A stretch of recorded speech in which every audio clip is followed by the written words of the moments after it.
Hello, everybody. Thanks for joining us today. We're going to give a few minutes for folks to sign in and get settled here for our webinar, but happy to have you all here, and we'll get started shortly.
All right. Well, I think we'll go ahead and get started here since we don't have a ton of time with this great panel. Welcome, everyone, to the Center for Climate and Security's webinar, Locking in Progress, Climate Security Priorities for 2024. Today's already February 1st, so we're talking about the next 11 months of 2024 today, but really happy to have you all here with us. My name's Erin Sikorsky. I direct the Center for Climate and Security, which is an institute of the Council on Strategic Risks. For those of you who aren't familiar with us, although I look at the list of participants here and I see many names I recognize, CCS is a research institute that's been around for a little over a decade now, looking at how climate change impacts national security and what governments, including the United States, should be doing about it. And so today we wanted to have a check-in, right? We're 3 years in to the Biden administration. And if you look back 3 years ago, about this time, the administration came roaring in on climate security, right? They had an executive order early on tackling the climate crisis at home and abroad, laid out a range of requirements for foreign and security policy vis-a-vis climate change, including a national intelligence estimate, what became a defense climate risk assessment. We've got top cabinet members, right, who've been making the case for climate security. Secretary of Defense Austin speaking at the Climate Leaders Summit in April 2021, calling the climate crisis an existential risk. At USAID, you've had Samantha Power making the case that they are really a climate agency. And of course, Secretary of State Blinken also has spoken about this at the UN and elsewhere. The National Defense Strategy, the National Security Strategy have all integrated climate considerations.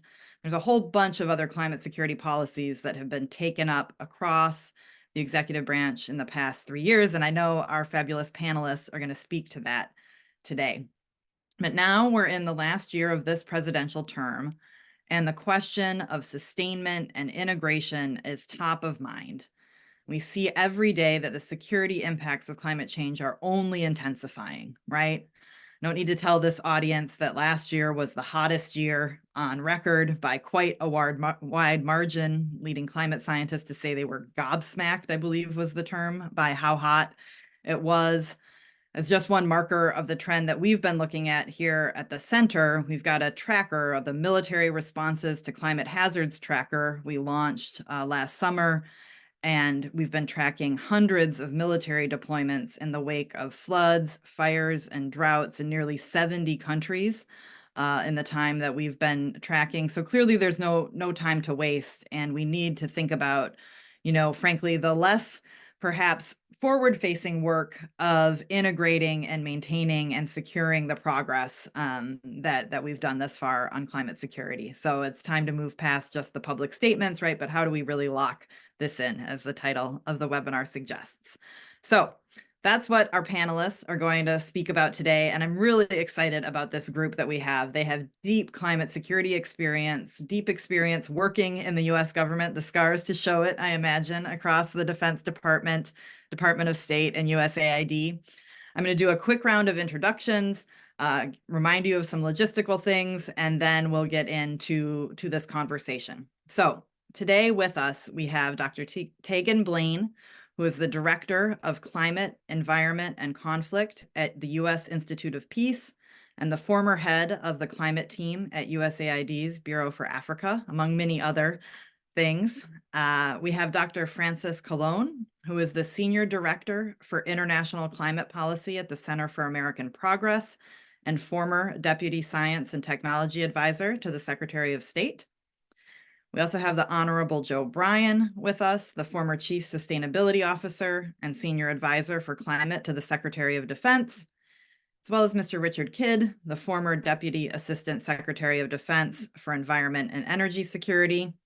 We're also joined by John Conger, my colleague and partner in crime, Director Emeritus of the Center for Climate and Security, and former top leader at Department of Defense on many of these issues. His job today will be to wrap all of this up at the end.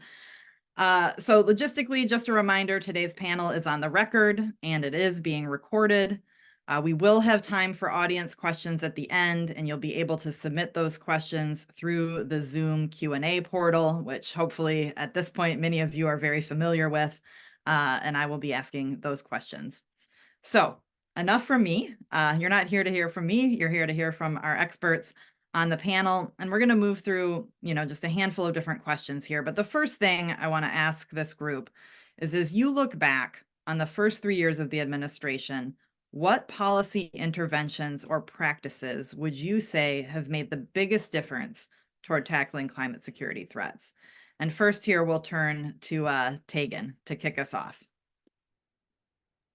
Thanks, Erin. It's wonderful to be with everybody today, and I look forward to hearing both the comments from the other speakers as well as the questions from the audience. In terms of what policy interventions or practices have really made the most difference in tackling climate security issues, there are a few different things that I think of in terms of USAID.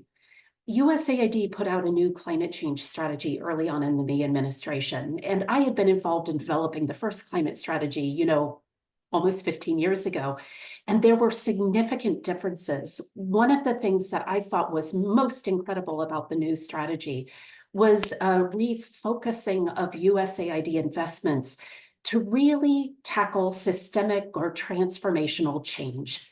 That allowed USAID to think about the bigger issues like climate security and what it really means for governance issues, for integrating all sorts of food insecurity and other human security risks into bigger picture issues. But also just having leadership who said, this is important. We need to think about climate security risks in the context of our health portfolios, our food security portfolios. All of the investments that USAID does is actually allowing USAID to tackle the climate security risks to its entire international development portfolio. And that kind of leadership and willingness to talk about those issues, ask the other senior leaders what they're delivering on those issues, is absolutely critical. I'll pass it off to others. Thanks, Tegan, and thanks for kicking us off with USAID, because I think it's really important for us in this climate security conversation to remember that this is a whole of government challenge and problem, and it isn't just something for one agency or just the Department of Defense, frankly, but we need state and USAID in the mix as well. So thanks for that. Joe, can I turn to you now for DoD? Yeah, sure. Thanks, Erin. Thanks, John. You guys for putting this together. You guys always play, the Center for Climate Security always plays a really important role in communicating the priority that climate has for the national security, enterprise, and in particular for the Department of Defense. And it was a really interesting question because, I left the department in August, and this is actually the first public panel, I think, that I've sat on since I left. So I had to think about the question when you asked it, and it's really a report card on some of my time in the department. And the question is, what do we get right? And I think there's a few things that I would say were important, and I think we did get largely right. And I'll be interested. Richard can follow me and disagree with everything I say. One, I think we worked really hard at, and I think we got right, but is the message. Part of the message inside the Department of Defense is that not that we need to do what we can do on climate and plan for it and invest in climate resilience because we want to save the planet, but it's because it's in our own self-interest, because climate change is driving mission, because it's impacting our platforms and our operations, because it's impacting our installations, and because the change we're seeing in the economy and around technology could accrue to the Department of Defense benefit if we embrace it. So I think one of the things we did reasonably well was to drive that message that, hey, this isn't just about saving the planet. This is about our self-interest, whether it's here at home in our installations or whether it's abroad as we think about allies and partners in the Pacific and as we turn towards Indo-PACOM. So that's one thing I think we did reasonably well, but I'll be interested in what the audience says, because they're the ones that were on the receiving end of this message, and whether that's what they got and that's what they heard. I think that's an important barometer of how well we did. I think we did well on, I think we got the budget right. Look, the truth is this is going to cost money. And we made, I think, what are some, first of all, we significantly increased our investment in both climate resilience and in integrating kind of technological approaches that are going to help us be more resilient in the face of climate. I mean, our budget request went from, I think the previous administration had a little less than $1 billion, and the latest budget request from the president was over $5 billion. So we're kind of putting our money where our mouth is, saying, hey, this is important. We need to make these investments if we're going to continue to do our job. So I think we did that reasonably well. Programs like the Energy Resilience and Conservation Improvement Program, we've about tripled that. Richard can correct me on the figures, but I think that's about over $500 million now. And that's how do we improve, that addresses how we improve the resilience of our military installations. So we got that. I think we got that right. I think we're doing well on that. And that's, that's Richard and I worked really hard on that, but it also came with significant leadership from like the Deputy Secretary of Defense in particular, who understood the challenge that this poses to DoD. So that's two things. Now, other thing I'll mention is, and this is kind of inside baseball at the department, but we got governance right. I think we put in place something called the Climate Working Group, which I chaired when I was there. And it was a forum with 3- and 4-star representation from across the Department of Defense and the military services. And the important thing about it was two things. One is that we got out of our traditional lane. We didn't assign all responsibility for climate change to the people that run our facilities and just say, hey, you guys figure it out. By forcing everyone to come around the table, we said each of us, whether it's readiness, whether it's operational planning, whether it's acquisition, each of us has to understand how this issue impacts what we do for a job and impacts the department's ability to do its mission. So like bringing all those folks around the table at a very senior level, and then setting objectives and holding people accountable for execution, the governance function of that body, I don't think should be underestimated. And so those three things, sort of message, budget, and governance, I think those are some things I think we did reasonably well. I mean, they're going to continue to take maintenance and time and investment, but I think we did okay. Yeah, thanks, Joe. I think that messaging point is so critical and one I've heard over and over again.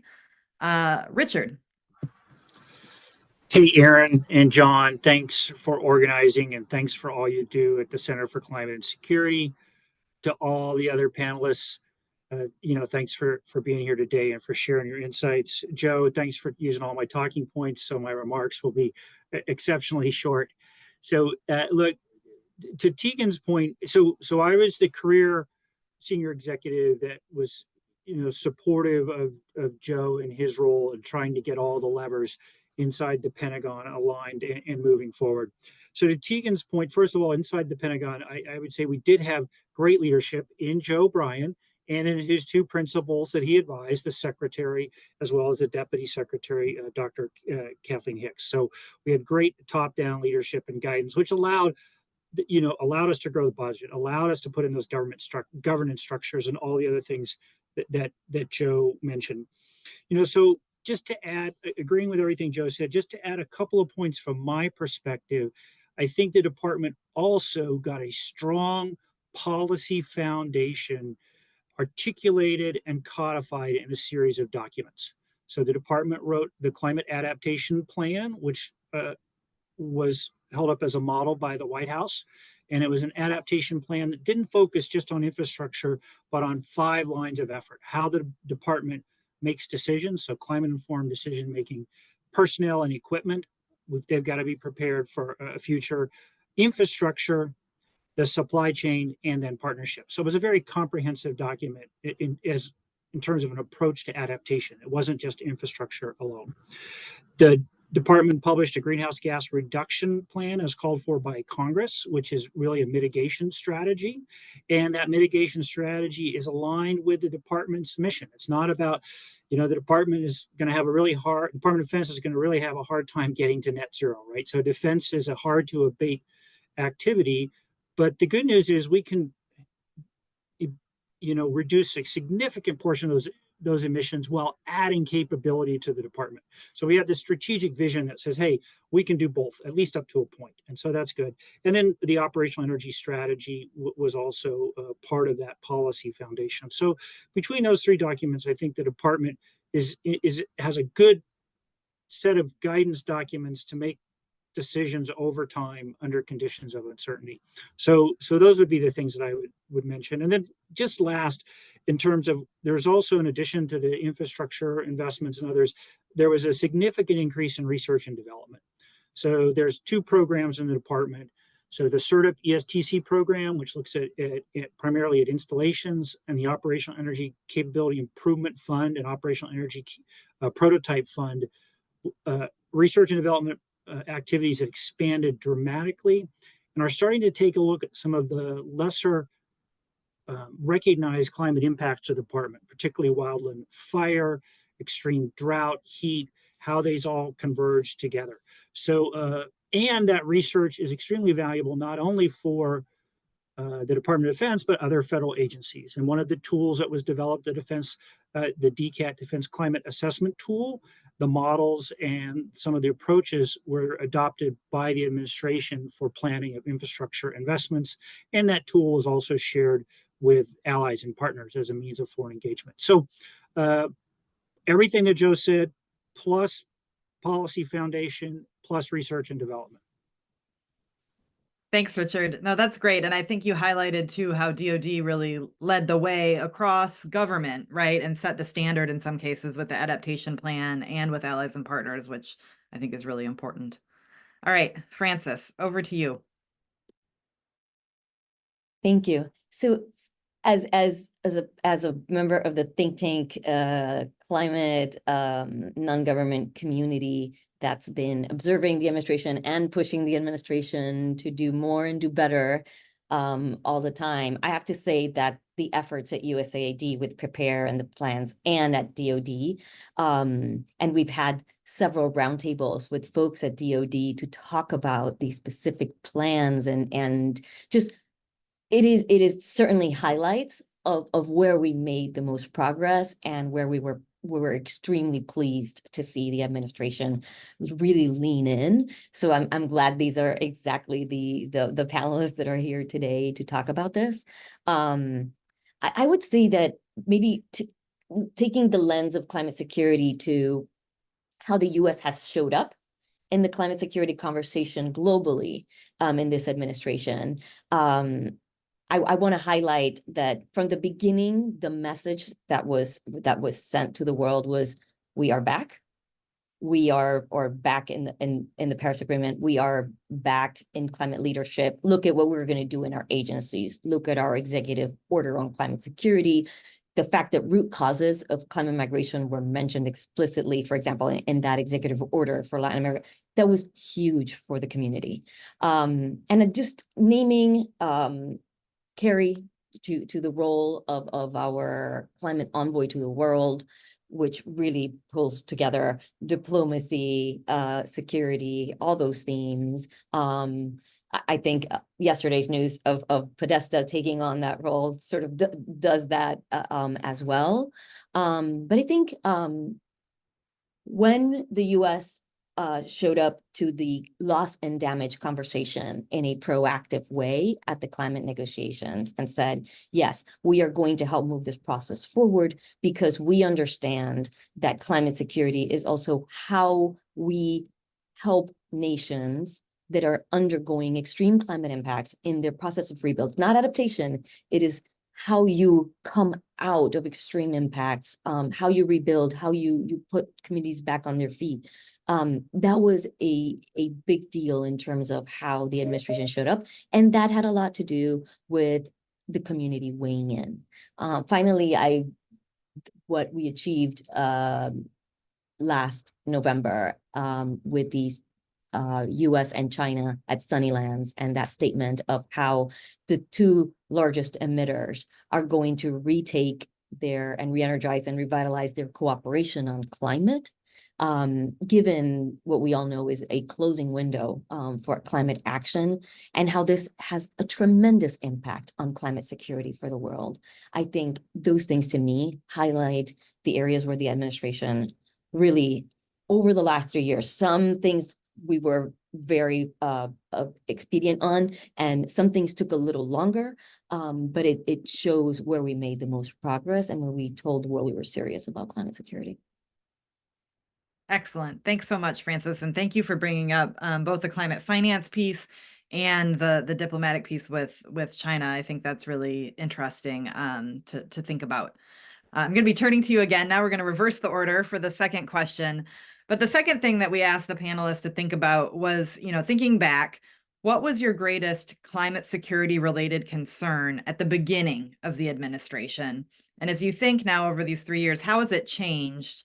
And maybe what has surprised you about climate security progress, or the lack of progress in some cases, over the past 3 years? So Frances, back to you. Sure. I think when the administration started, there were a lot of promises made during the campaign on what this White House was going to do on climate action, and a very strong climate coalition that was built during that time to support this administration coming in. So there were high hopes for this administration to be very forward-leaning on climate action, moving away from fossil fuels, to move forward the clean energy transition in a significant, aggressive way. I think we have made progress, but I think that progress has not gone as far as it should have at this point. For the first time in a climate negotiation, fossil fuels were named in an outcome document at the COP negotiations as the source of the problem and the one thing we need to move away from in order to meet our goals for net zero, right? And that took 30 years in the COP process and the entire 3 years of the Biden, or the 4 years of the Biden administration, to get to that point where we were pushing. This administration was part of pushing for that outcome and that result. So that was something that from the beginning, I expected more faster progress on. I think we have now some progress on, but eyes continue to be on the US as a major fossil fuel producer and exporter, how we meet those goals in the face of our also fossil fuel production, exporting, and more. Great. Thanks, Frances. All right, Richard, what surprised you, or how have things changed in the past 3 years for you? Well, my biggest change is I'm now retired. So, but that wasn't your question, right? That wasn't your question. All right, sorry. No, so I think one of the concerns for all of us is whether the topic of climate change is going to be sucked into this political vortex. And I know that there's many pundits and some of our elected officials that want to make climate change a political issue, when in fact it's not about politics, it's about physics. And when physics meets politics, sooner or later, physics always wins. So, inside the Department of Defense, the concern was would the uniform military, which is by definition apolitical and neutral, would they view some of the climate initiatives as through a political lens or through sort of an operational lens based on realism? And thanks in part to the leadership that Joe mentioned and the observable realities of the operating environment in which the Pentagon exists. The military the uniform military, recognize that climate change is a challenge, all right, and that we have to take a serious approach if we want to maintain our operational capabilities as a department. So if you look at disruptions to training, wildland fires are a growing disruption that prevents the military from going out on its ranges and training. All right. Some of our runways are too short to handle fully loaded aircraft in some of the new temperature humidity extremes. Some of our runways actually melt, like the ones in the UK where it got too hot.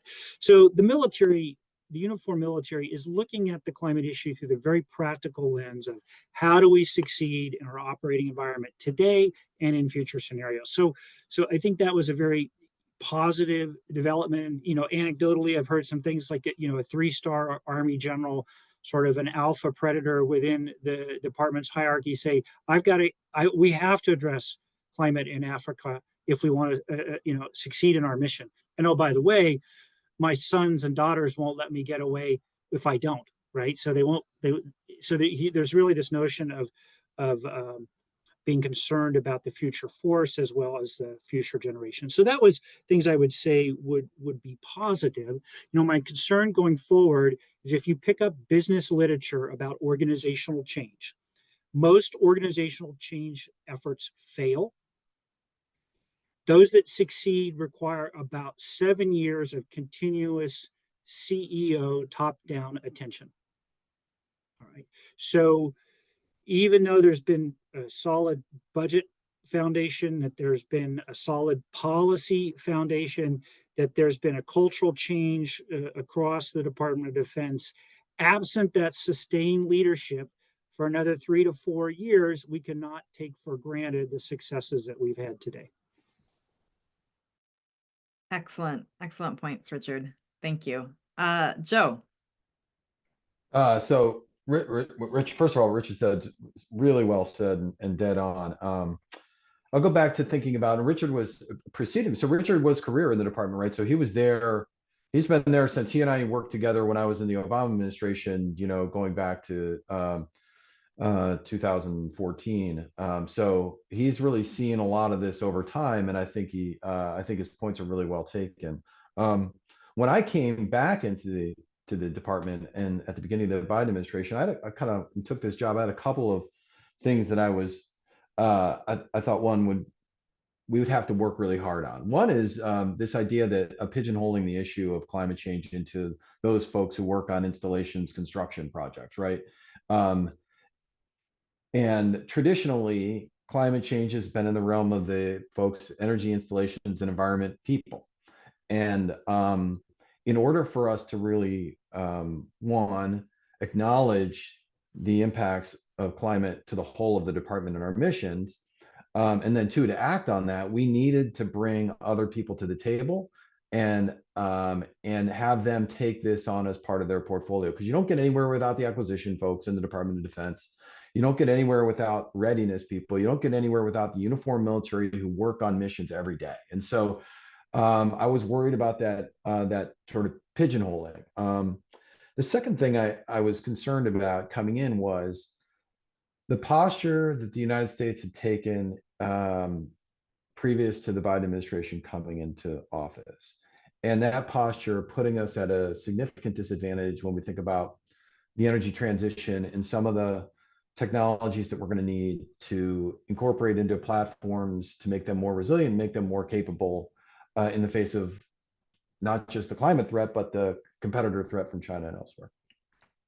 And I think that concern manifests itself in some of the supply chain challenges that the department had at the time with respect to things like battery technology that goes straight to China, and that also were kind of made obvious in the kind of COVID supply chain challenges. So I was worried about those couple of things. I think we made some progress on the latter, certainly. The bipartisan infrastructure law and IRA really, I think, have driven a level of investment in this country and some of those supply chains that over the longer term is going to help mitigate some of those concerns that we have and should have, not just as a country to be competitive from an industrial policy standpoint, but the platform challenges we have and the linkages we have to that kind of those supply chains for defense capabilities. So I think we've done some good things on that. And the pigeonholing, I think, is a work in progress. Richard makes a very good point that I think we broadened that conversation, and we think we exposed to folks some concerns that they ought to have, and I think that's beginning to take hold. But these things take a long time. So my concerns going forward are that you know, the clock is my concern. You know, we don't have the luxury of time here, and that's not just because climate change is happening more quickly than maybe we anticipated a decade ago, and the impacts associated with that on the Department of Defense, but also because the market is moving very quickly. And if the United States taps the brakes on what this administration has done around industrial policy and embracing kind of the massive global industrial change that we're in the middle of, that could put not just the country at a disadvantage, but the Department of Defense and military capability at disadvantage. So I worry about that. I also worry, quite honestly, in a different way about the clock, and that is that the investments we talked about at the onset. I think we did a really good job with the budget. We've made some really interesting, good, strong investments that are going to help mitigate this risk, both to our installations and our platforms.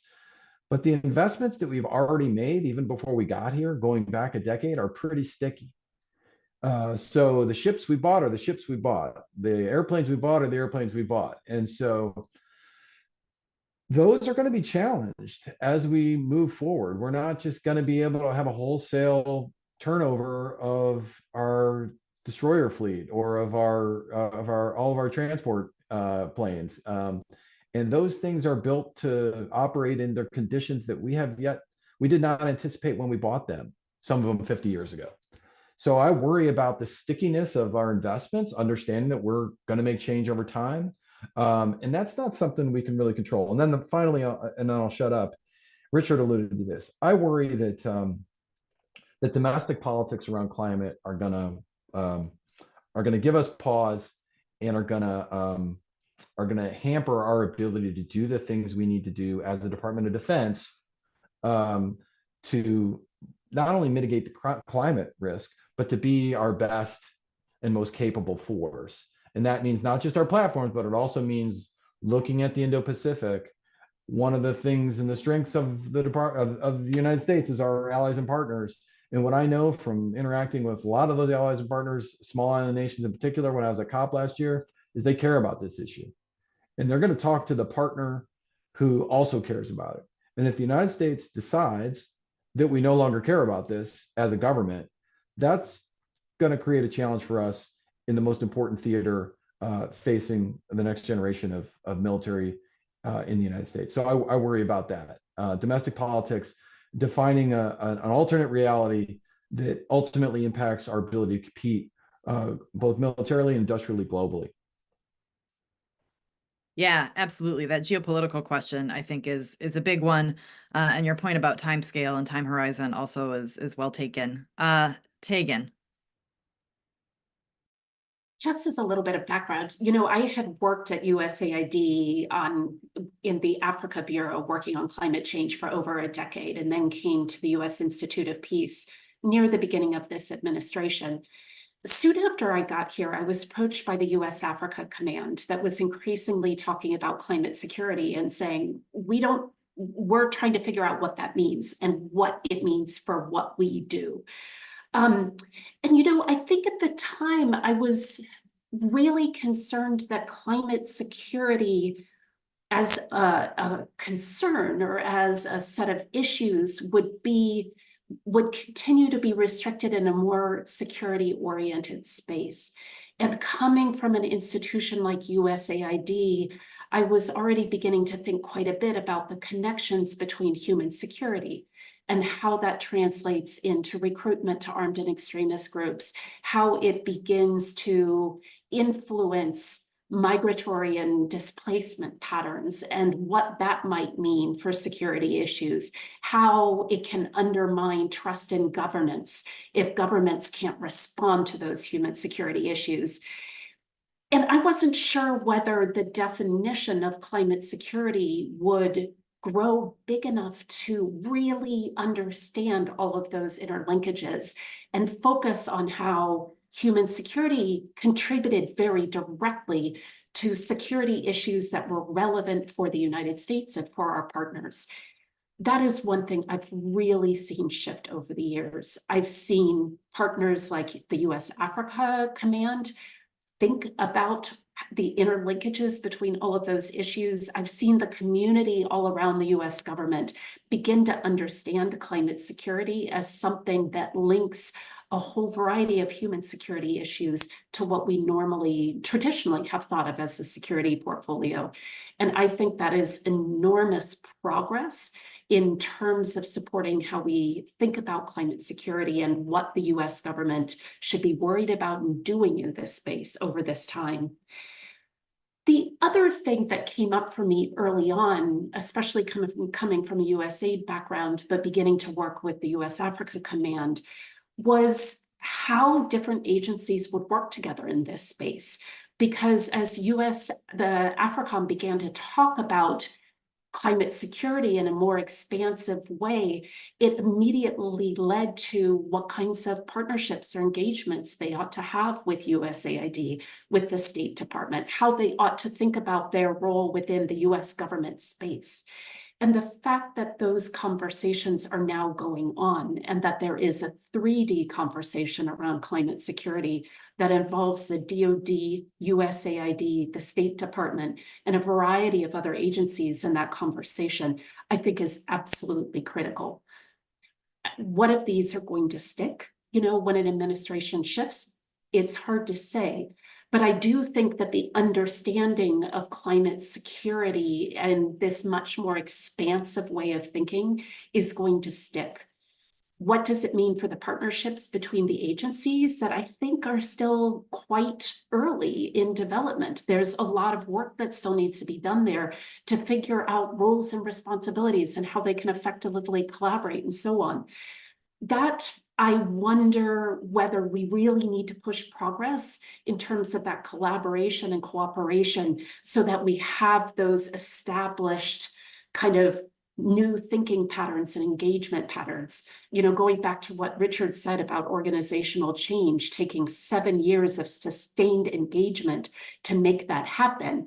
You know, we have some engagement on that. We have enormous progress in how these different branches of the government do talk together. We have a director of climate security sitting in the NSC who's leading some of these conversations and encouraging this collaboration. Do we have 7 years of practicing those new patterns and ensuring that those relationships continue to strengthen and are operationalized in very practical ways? That's something that I do significantly worry about as we move into a year that's likely to see, you know, quite a bit of political change. Thanks, Tegan. And I'm so glad you brought up the interagency aspect of this and the 3D aspect, because I think, at least from where I sit, that's a place where there's good work has been done, but even more needs to be pushed forward. All right. So the next hot seat question for all of you, we're going to start with you, Richard, is looking, ahead to the next 11 months. If you were in charge, what would you say the administration should prioritize to ensure this progress that you've all talked about, that the progress that's been made is maintained and solidified, right? If you had to pick one thing to really dig into in the next 11 months, what would it be? Well, I think as the other panelists have made clear, there is no one thing. Okay, there is no one thing. There are a number of levers that have to be pulled to ensure progress, and we've heard about them both in the context of the Department of Defense, but also in the context of the nation. So we need continued leadership. We need strong interagency or interdepartmental governance structures and coordination, and we need sound investment. If there was a particular topic that I would like to see receive more emphasis, it would probably be accelerated investment to commercialize carbon-free baseload dispatchable power. All right. So in all the documents that I mentioned earlier, both on the greenhouse gas reduction plan for the Department of Defense and the operational energy security, we don't get the carbon reductions or the energy security we need without secure baseload power. And that sort of involves a couple of different technologies, certainly solar and wind and battery storage, but it also involves advanced nuclear and next-gen geothermal. And while the country has a lot of investments in the research and development of these technologies, we do not have a correspondingly strong effort at commercialization. All right. This notion that the United States doesn't pick winners and losers is entirely wrong. The country has always picked technologies where it's been in our geopolitical or strategic advantage to do so. In the early days of our nation, the government subsidized transportation, canals, ports, harbors, these type of things. Then railroads, then coal, then oil, highways, telecommunications, space, and all of these things. So I think that as a country, we need a commercialization effort that bridges the gap between Department of Energy's research and Department of Energy's loan guarantee program. All right, particularly as we have to address sort of first of kind costs, whether it's advanced reactors or next gen geothermal, maybe hydrogen or others. So that would be the thing I would like to see is a considered approach on investing in the technologies that are going to lead us to a clean energy future. And as I've said many times, the country that wins the race to that clean energy future wins. Thanks. Thanks, Richard. I appreciate that you rejected the premise of my question to begin with, but then came around to one recommendation. Thank you. Francis, can I ask you one thing or multiple things if you would like, but I'm going to stick to one thing, and maybe it's one of the things that a lot of folks in the international climate community have been clamoring for and hoping will move further, and maybe has moved the least during this administration, despite their best efforts. And it's how to leverage international climate finance as a diplomatic resilience, security, and mitigation tool. And when I say international climate finance, it means those investments we make in helping other countries in their clean energy transition, other countries in their adaptation effort, loss and damage, and more. Deployment of international climate finance has been, it's been really hard to get the dollars through the congressional process to contribute to those global goals during the past few years. But it's one of the most important things that we need to do. It helps increase the resilience to climate impacts around the world.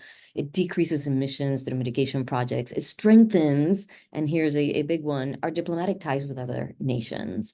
When we step up, when we show up for other countries, especially when there's a lot of push and pull given the geopolitical situation and in the face of the two ongoing wars, a lot of nations are pushing developing nations to take sides. When we don't show up to the commitments we've already made, it has a big difference, it has a big impact in how countries then respond to our requests for movement on climate action, mitigation plans, and more. So it's sort of a way of thinking, how do we help countries? How do we then, through that help, prevent conflict drivers from being triggered? How do we help nations really implement the plans that they've wanted to for a long time to meet the climate goals that they were already on board with, but don't have the resources or saddled with tremendous debt in many countries around the world?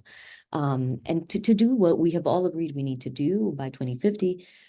So to me, international finance is all about climate security. And it's one where yes, maybe this is not the moment where we're going to get tons of dollars allocated for this from a congressional process, but it is how we think in a smart way about the plans at USAID, about the plans at DoD, how we think about the projects that DFC can get off the ground in these countries.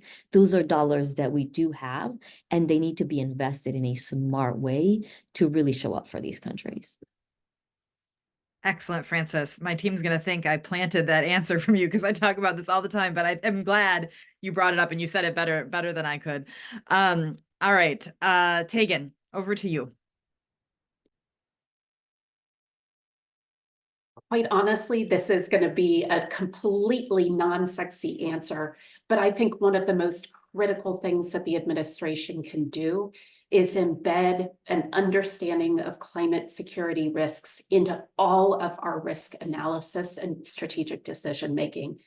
You know, when climate security risks are part of a strategic risk understanding process, then they get embedded in what we do strategically. When we understand the climate security risks to international development, we look at how we do our international development investments differently, and really beginning to understand that climate security is not a sector unto itself.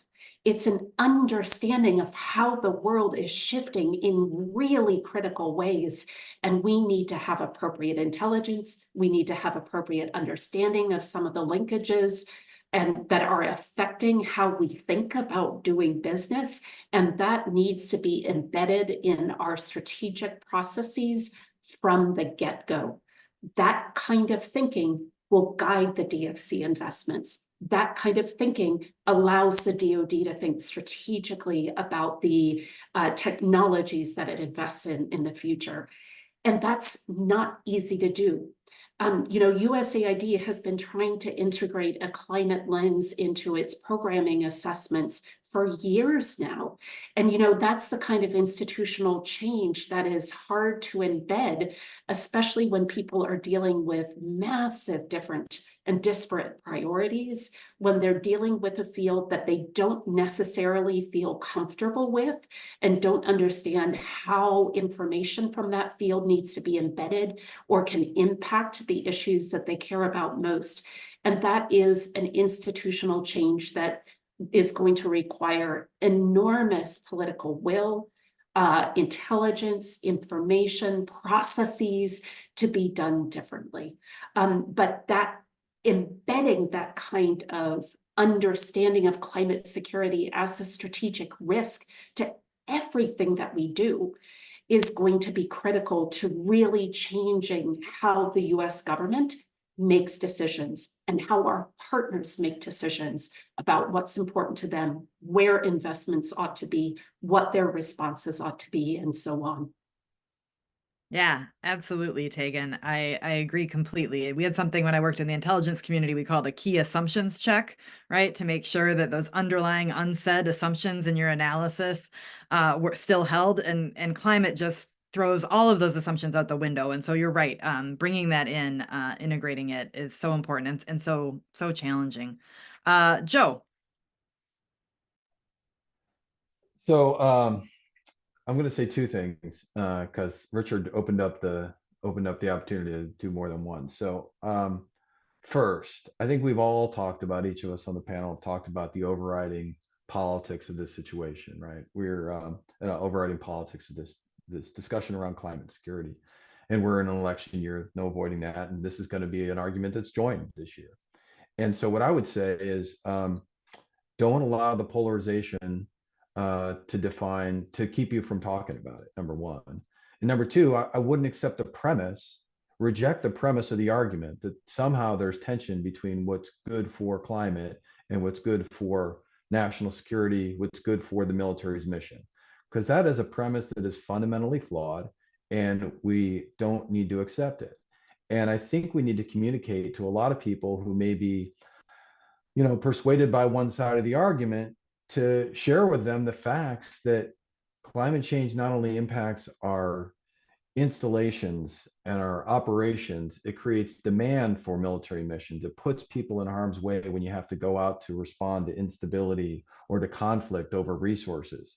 It is an issue on which our allies and partners, or potential allies and the partners in the Pacific, are making decisions about how they're going to align themselves. It's in their set of considerations.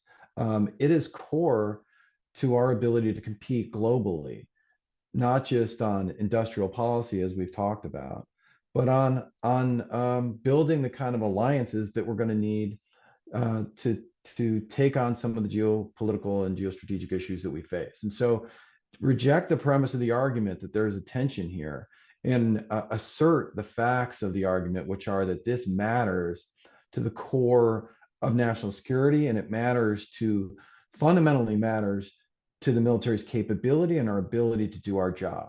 So I think that should be a forward-leaning message, and we should not allow what appears to be on the surface of polarization around this issue to tell us not to talk to people on both sides of the aisle about why this is important. So that's one thing I would do, especially this year. The second thing inside, and this is more of a executive branch internal DoD argument, is execute. We put a lot of things in motion. We've significantly increased the amount of money we're going to spend to improve our installations, to improve our platforms. Let's execute. We need to put those dollars to work, and that has a couple of impacts. One is that it actually just makes us better at doing our job, right? Just we said, we need to make these kind of investments just to be able to perform the missions that the department, the country expects us to do. The second thing is it displays to a whole set of political actors that, hey, we are investing in things around the country that you should care about, not just because they're good for the climate, but they also happen to be good for your constituency, and they're good for the base in your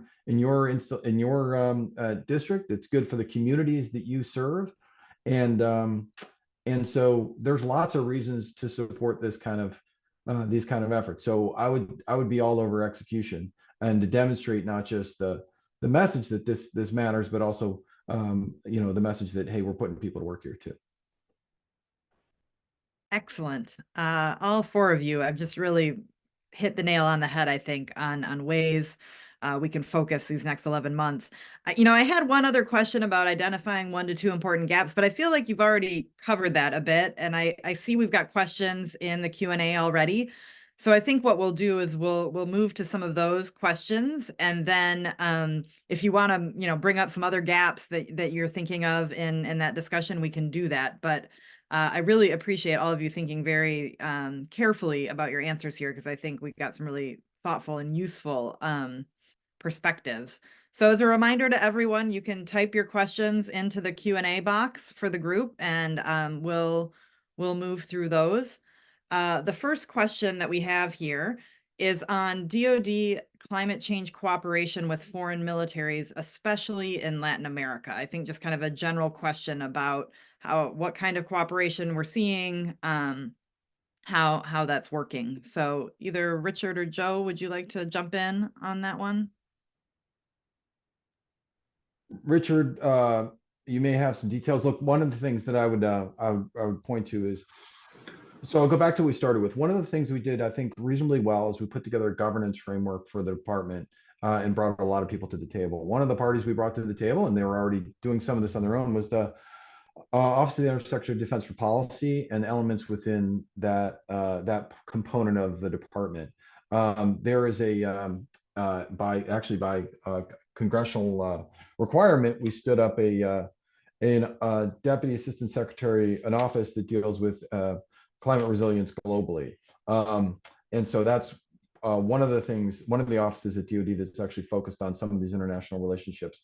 And separately, one of the DASDs, one of the Deputy Assistant Secretaries of Defense for Western Hemisphere stuff, Dan Erickson, has been very, very active on engaging allies and partners in the Americas around issues related to climate and the impacts on their own domestic security and impacts by extension on U.S. security in the region. So I think there's a lot going on there. Richard, I don't know if you have anything to add to that, but I think Dan and also the climate resiliency group at Policy have really done some good work in this.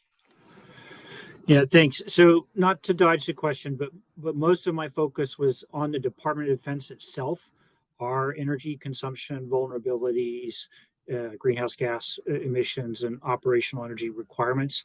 To just build on Joe's point, the new team, not so new anymore, at OSD Policy has not only has published a climate risk assessment, which includes assessments for Central and Latin America, but they've also acted to ensure that as the department undertakes war games and planning and operations with allies and partners, that climate considerations or extreme weather considerations are increasingly a factor in the scenario and design of those games and interactions.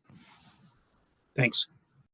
Well, one thing to just add, Oh. Aaron, is that you know, Iris Ferguson, her team's done a really good job in the most recent COP. DoD for the second time sent an official delegation to the COP this year, and the high-level delegation that went was the assistant secretaries of each of the military services and Iris, and Brendan Owens, who's the assistant secretary of defense, Richard's old boss. And I think you know, I'm not privy to all the conversations they had there, but I know part of the point of the trip was to do some of those engagements with allies and partners globally, but certainly also in Central and South America. So I mean, I think that, you know, there's a sustained effort that's necessary here, and some of that's been initiated, but I think it's going to, you know, this is a long-term project. Yeah, absolutely. Francis, I see your hand, and then Tegan too. I know the National Academy has just released its report on this topic for the roundtable. So anyway, Francis, go ahead. Just wanted to mention NDU, the National Defense University, has hosted 2 courses under Dr. Paul Angelo's leadership on climate security implications in Latin America. And I know that this specific answer to Bruno's question, Latin America military leaders have come now in 2 of those rounds of that course for that interaction amongst themselves and with leaders here. Thanks, Francis. Tegan, did you want to say anything about the roundtable? You know, I'm not sure that I have anything really to add in terms of the roundtable, but what I would say is when we have worked with AFRICOM to talk to partners across Africa, I think the level of concern and the interest in being able to engage with the United States around these issues and find ways to build partnerships has just been overwhelming. And I would assume that that is similar to other areas of the world. There's just so much of a desire to be able to talk to the United States about these issues, to find ways to really partner together around these issues. And I would imagine that that is going to continue to grow everywhere we go. Great. Thank you. Joe? Aaron, one, two, just real quick. I think there was, and Francis reminded me of this. I actually met with some of those folks when they were in. Francis, I don't know if you were there. The other thing we did is we did do, and you can, if folks are more familiar with this, we did do a war game with some of our Latin American allies. Aaron, you may have been involved in that maybe a year or so ago. We did a war game or tabletop exercise is my recollection. So there's been some really direct engagement around those issues and some specific actions by the department as well. Yeah, great. Thanks, everybody.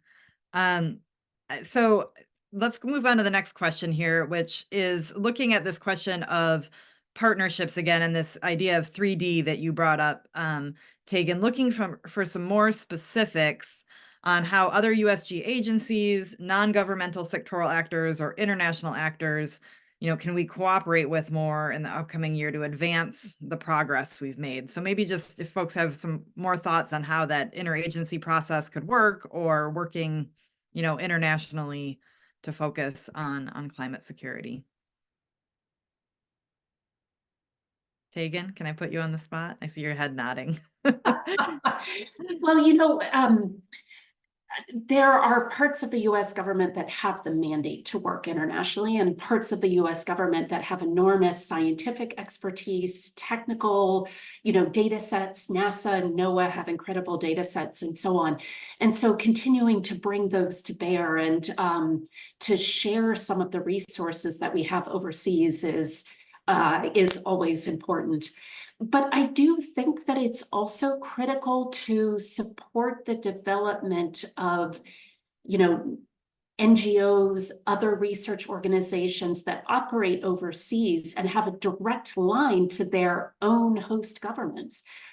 Because it's, you know, there is work that the United States can do in partnering with countries around the world, but even more powerful on these issues is not US researchers saying this is what we should be worrying about in our partnership, but local institutions who can talk to the government of Mozambique, the government of Colombia, the government, whatever government around the world, and say, these are the issues that we are seeing. How are we as a country going to deal with it? And so I do think that, as much as we can support the development of local institutions who are positioned to help their own governments sort through many of these challenges, is an absolute critical addition to this space. Thanks, Tegan. Francis? I want to build on what Tegan said in terms of groups on the ground in the countries where we were collaborating with governments to empower that energy transition, and we are, putting in some money, but putting in a lot of pressure. Sometimes those conversations move forward well, and sometimes they encounter a number of barriers, and most of the time those barriers have to do with the groups on the ground that are not considered in the conversation. You can't have a clean energy transition in developing countries if the labor groups are not at the table, right? If it's going to be a big change in the economy, you have to talk to the groups that represent workers. If you're going to have conversations about how energy is going to affect, changes in energy is going to affect communities, you have to have women who many times are the ones that drive decisions in the homes and in communities at the table as part of those climate solutions. So I think that considering the actors that are most highly impacted by these actions, and that's part in the conversation at the table, is something that our agencies, our leaders, and all have to consider with a lot more attention. Thanks, Francis. Richard or Joe? Otherwise, I can move on to another question. All right. Well, this one is for the two of you, I think. DoD recently released the National Defense Industrial Strategy. Climate change and climate adaptation are nowhere to be found in the strategy, according to the questioner. I haven't read it. Given the risks of climate change to some number of the DoD's most critical suppliers, such as those in the various tiers across the defense industrial base, how will the lack of this strategic direction hamper the integration of climate adaptation into DoD's acquisition and logistics programs to reduce DoD's long-term climate risk? So I've looked at the National Industrial Strategy but I haven't spent a ton of time with it. What I would say in answer to the question is, I think the risk to the defense industrial base of climate events, I think is understudied, just as an issue, setting aside the industrial strategy itself. That I think that we don't have a really strong understanding of what nodes of our defense industrial base are particularly vulnerable. I mean, we know some geographies, and A, and B, how we as a department can help mitigate some of those risks, right? Some of them are some of those risks accrue to our defense, critical infrastructure, like our water and utility systems that support both our bases and our large industrial partners in the defense industrial base. Some of them have to do with geographies and laydowns of our defense industrial base and where they are relative to where we expect climate risks to be to most assert themselves, right? So I think that that's an issue that's understudied. Without speaking to I don't know that defense industrial strategy is right now the place for that, because of the gap in our understanding of that in depth. And I think it's a fair question to say, like, should our industrial strategy be considering, as it thinks about a resilient supply chain, which it does, and which is articulated in the strategy, whether climate's part of that? I think that's a fair question.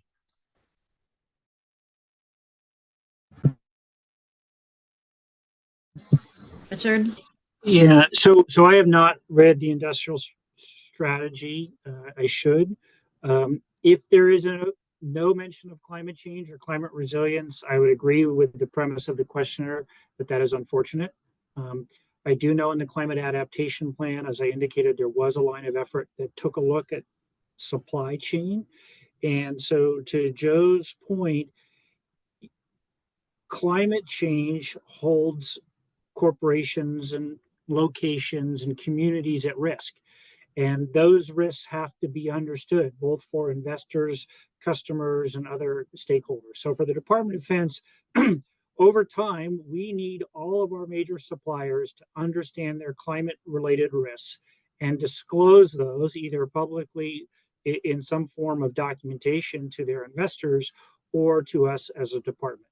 So we cannot be dependent upon products that are produced in locations that are vulnerable to the effects of climate change. Interestingly enough, at the beginning of the one thing Joe and I tried to do at the beginning, and candidly we didn't make as much progress as we'd like, but we learned a lot, was to ask our major suppliers about their greenhouse gas emissions for their scope 3 emissions across their supply chain. What was interesting anecdotally was that those suppliers to the Department of Defense that had a diversified product mix and sold into the European market had better climate-related practices in terms of disclosure, understanding of their vulnerabilities, linking environmental performance to executive compensation. Generally speaking, they had a better posture than some of the firms that only sold weapons and primarily only to the United States. All right. So, some of our other speakers have talked about this emerging global governance. And if you look at what the EU is doing around climate related risk disclosure and some of the standards that are being put in place for financial related disclosure, I mean, at least the Western world is moving towards a place where firms, in order to have their social license to operate above a certain size, have to know their climate related two items: their climate related risk and what contributions they are making or harm they are doing in terms of greenhouse gas emissions. So, and I think that's applicable to the Department of Defense's supply chain as well. Great. Thank you both. Something you spoke about a little bit on the panel overall was, the moment we're in with great power competition, with China and a reemergence of a more multipolar world. There's a question about, whether climate security can be hurt by this competition or potentially helped in some ways by this competition. And how do we influence, what's your view on this, I guess, and how do we influence competition in such a way that it promotes climate security as opposed to the opposite? Any thoughts? Francis, can I put you on the spot with this one to start? I guess I think there's many very strong political statements made about competition and how we are putting policies in place to diversify supply chains and decouple from certain competitors in very significant ways. I think policies put in place that will really incentivize a change in behavior towards a more climate positive way of manufacturing, producing, entering the global market. I think those things are important. I also think it's important to recognize that there are some areas where we are inextricably linked to a lot of other countries, and where the clean energy transition is going to go in a certain direction.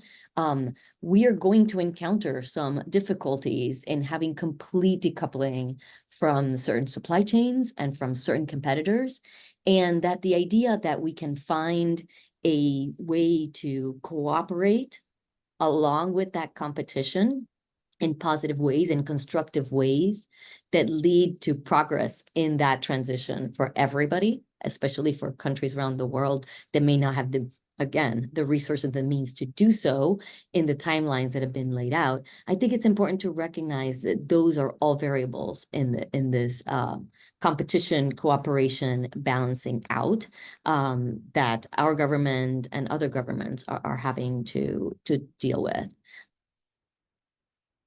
Thanks, Francis. Anybody else want to comment on this? I would only say that like the no regrets policy is engaged. I mean, I don't think it doesn't strike me there's a huge downside to us talking to allies and partners about the things that they care about. And if you look to the Pacific and island nations who we are our alliances are really important and are shifting. Even in today's news, I saw there's some shifting going on in the Pacific. I mean, engagement is a no regrets policy. Talk to them about the things they care about, and what we've heard consistently, as for at least me, is what I've heard consistently as I've traveled, and perhaps I'm not the best audience because they know I care about climate, is that they care about it too, and the people on the receiving end or on the other end of the conversation really care about it for their own reasons. And if we want to be allies with them, we ought to care about what they care about, even if you know our domestic politics say that it shouldn't be the priority for us that we believe it should. Over. Thanks. Anyone else on this question? All right. Oh, Tegan, sorry. Did I see you or no? Well, I didn't have a very well-formed thought, so I was debating whether or not to jump in. But I would say I really agree with a lot of what Joe is saying. I do think that geopolitical competition can undermine climate security in important ways, and we need to be aware of that and willing to engage on those issues so that there's a chance of reaching more productive, relationships on a variety of issues. Whether it's issues about water use in Southeast Asia, for example, and how that is beginning to play out and who controls water, which is going to be really critical from, an adapting to climate change perspective, or whether it's thinking about how different countries are trying to control the sources of green minerals that are going to be important for development, or if we're thinking about the way that our allies want support. And Erin, you've written about this in terms of how we think about geopolitical competition, in terms of how we are offering to partner with our partners where they want partnerships, and really using that understanding and willingness to listen to their interests to guide some of our engagement with them. These are incredibly complicated issues. And like Joe, I would rather see us lean into the complexities about that and lean into trying our best to be good partners rather than stepping away from engaging in those conversations. Thanks. I think that was a very well-formed thought taken. So you you shouldn't hide your light. On this question, actually, on this topic, there's a more specific question in the chat that I want to raise that says, from outside, it appears that the staffing and resources made available for the USDP offices charged with cooperation with allies and partners on climate security are lagging badly behind the growth in the area. So there's not enough resources. If accurate, that sends a signal of lack of real commitment. Whether or not the legislation asks Congress for additional authority and funding in this space is also a strong signal. And the commenter is asking for reactions. I'm sure he won't mind if I say it's Bob Barnes asking this question, who has been leading on this topic. So thoughts on that question or comment? So I would say this: the Global Resilience Office just stood up. Iris Ferguson's the DASD in charge of that. They're doing a really good job of beginning to kind of ground the policy office's understanding of this issue and its implications for our relationships globally.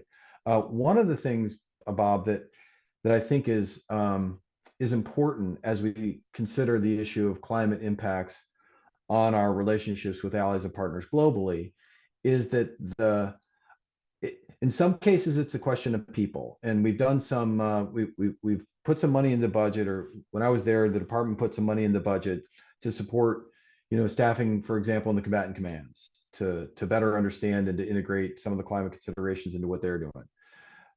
But I think some of it goes back to what we talked about at the onset, that we need to mainstream this as an issue within within the people who do this as a job. So if you're in Africa, if you're working for the DASD for Africa, do you need to be, should we be sending climate experts into that space, or should we be making sure that everybody who looks at the continent of Africa within the policy office understands the implications of climate on the things that they're doing and on the relationships that we have?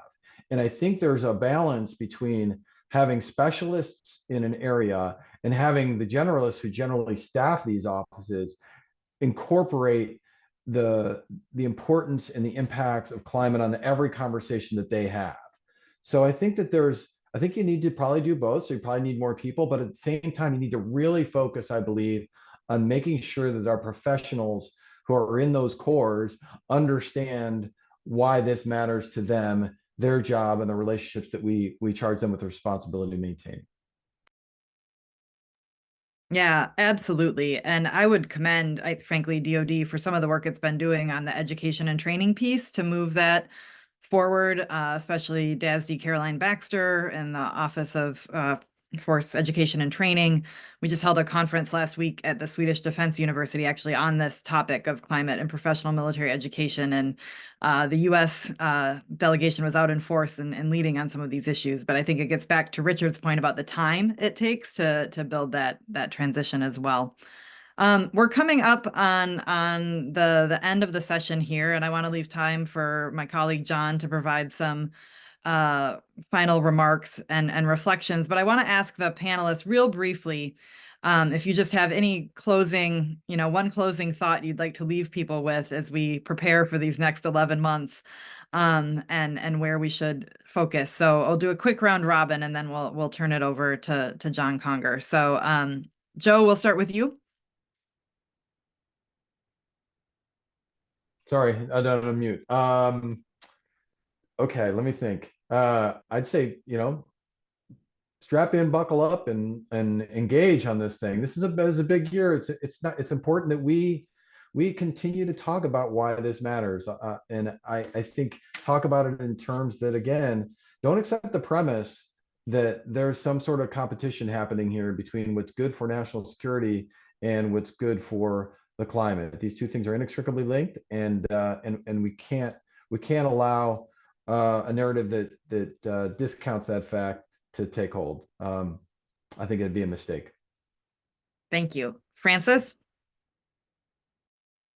I would say progress has been made, but the work is not done, nowhere near done. We can't check off any boxes, I think, at this point. And it's an election year. It's going to be a rough year. But we, from the outside of government climate community, we will continue to hold the administration accountable for implementing the commitments and for continuing to make progress. Excellent. Richard? So, earlier in this event, I talked about physics versus politics. The unfortunate reality of the physics is that we have already locked in a range of adverse effects globally due to rising temperatures, and that these effects over time are only going to get worse. And these worsening effects are going to drive both instability, as some of the panel have mentioned, as well as a sense of urgency to provide either adaptive solutions, such as advanced early warning and sensors and other things, as well as mitigation solutions for generation of clean energy and clean power, right? So abundant power helps human beings flourish, and we should recognize that. And it needs to be clean and abundant power. So we're going into a future that is going to be more dangerous, more unstable, more disruptive. But through sustained leadership, American innovation, and sound innovation, this could be an opportunity for the United States to be, as the Navy says, a force for good, all right? A force for good around the world, and that we could end up leading and influencing positively the restructuring of some of the global relationships and geopolitics around climate. And conversely, if we don't lead, if we lag, if we let other countries set the standards, either for climate disclosure or nuclear power or whatever the case may be, then, if we lose that race, we lose. And if we win, we win. So I think the United States needs to be all in the transition to clean energy, all in to helping the world adapt to the realities of climate change. And we need to show a leadership position across all segments of national power: military, economic, political, and informational. Excellent. Tegan? I think I'm just going to have to build on what other people said. Like Joe, I am a firm believer that we need to somehow depoliticize climate change. We're not talking about things that, there should be a lot of debate about. We're talking about things that are based in facts, based in realities, and we can discuss the appropriate policy approaches, but we are starting from, seeing the world change in deliberate ways, and we need to talk about it in a way that's rooted in the realities of the situation. And I do think that helping people understand the implications for the issues that they care about is a critical lever of change. I have seen communities that were struggling with what climate security meant in practical ways. And once they got a handle on what it meant practically, the options in terms of decision making opened up for them, and they understood how some of the decisions that they had to make from a strategic standpoint or something else were impacted by those issues and what they might need to change in terms of their response to that. But also, lastly, I'd just reiterate what Richard is saying about leadership. This is a critical area where the United States can lead. We need leaders in the US government to continue pushing forward over this coming year. We need the United States to be a leader in this area internationally and really step up to that responsibility, and step up in a way that's consistent and regular and, not fluctuating. But this is an issue that is going to impact all of our lives, all of our children's lives, all of our grandchildren's lives, and we need to remember that every day and act like it. Thank you so much, Tegan. John, can I turn it to you now to summarize all of this in 8 minutes? But really looking forward to your reflections as well. And thanks to our panelists. Yeah, this has been fantastic. And I'm not going to, in 8 minutes, summarize what we've said, what everybody has said in an hour and a half. But let me focus in on one piece of it. What I've heard here and what seems to be a very important theme is time. There are things that take a long time to accomplish, and 3 years is a very short amount of time in order to accomplish some of them. 1 year is even shorter. And so one of the challenges we have is, as we look at 11 months into the future, what we're going to accomplish, it's hard to do that, and it's just as hard as it is to watch a clock and try and expect that hour hand to be moving along with any alacrity. Things move slowly. That is the way of bureaucracies and governments. But it is also the case that the government has political shifts. It does, whether it's going to happen in 11 months or in 4 or 5 years or whatever it's going to happen. There are changes that occur, and they are changes that happen more quickly than the 7 years for organizational change that Richard was talking about. There are changes that move it more quickly than 30 years of COPs. Things have to be delinked from those political changes in order to have sustained progress. Otherwise, we're going to take 2 steps forward, 2 steps back, and have this challenge of not actually moving the ball forward and dealing with these challenges. One other piece of this is that some of the things that you want to accomplish take 10 years to accomplish. Some of those infrastructure projects are going to take 10 years. And we mentioned the ships and planes we already bought are going to last for 30, 40, 50 years. And so you lock yourself into certain things, and it's harder to make those adjustments as well. There was a study that came out recently from RAND that was studying climate impacts on readiness. And one of their conclusions was that the folks who deal with operations and training don't think about climate change as much because it's at a time scale that's different from the instant that they have to make a decision. And so in the scale of 5 minutes or an hour, climate's not going to change all that much. They're dealing with what they have right then. And so we have to be thinking about time scales as we think about climate impacts changing, as we think about political change. The change is what it takes to change government. And so I will go back to two key points that I heard during this conversation. One, Tegan was talking about integrating into the ongoing processes and mainstreaming climate security, putting it into our threat assessments, putting it into our the documents that guide funding on an ongoing basis. That could be said for building codes.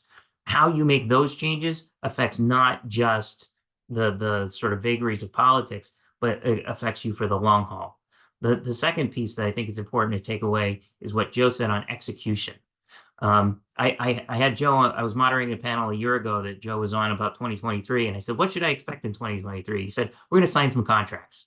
That's what you're going to see at the end of 2023. And that's fair, right? Because the fact of the matter is we're talking about 1 year time scale then.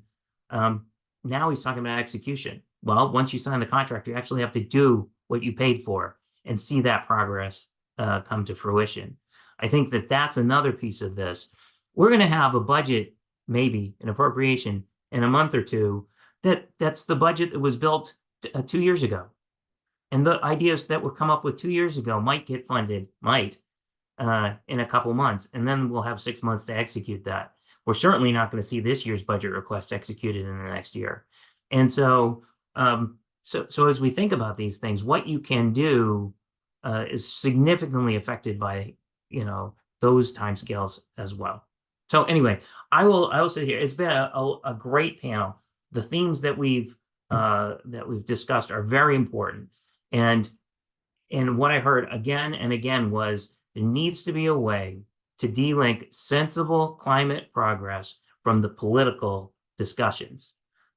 This is not about politics. This is about sort of impending doom and how we're going to deal with it. And as Richard points out, when you deal with physics versus policy, physics always wins. And so, we're dealing with this physics. What are we going to do about it? And how can we mainstream those concerns, not just this year, but for on an ongoing basis? I think that's my key takeaway from what I've heard today.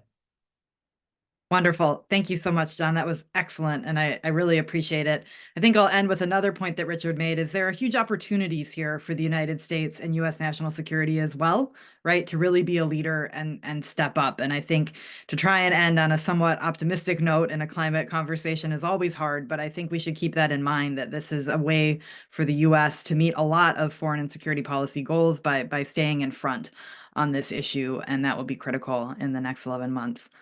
Thank you all again for joining us. Thanks to our fabulous panelists. The thing I hate about virtual panels is you can't hear any applause for your wonderful work, but know that it's there. And everyone come to the CCS website, check us out, share this video with your friends and colleagues, and please do stay in touch with our work. Thanks again, everybody. Have a wonderful afternoon. Thank you.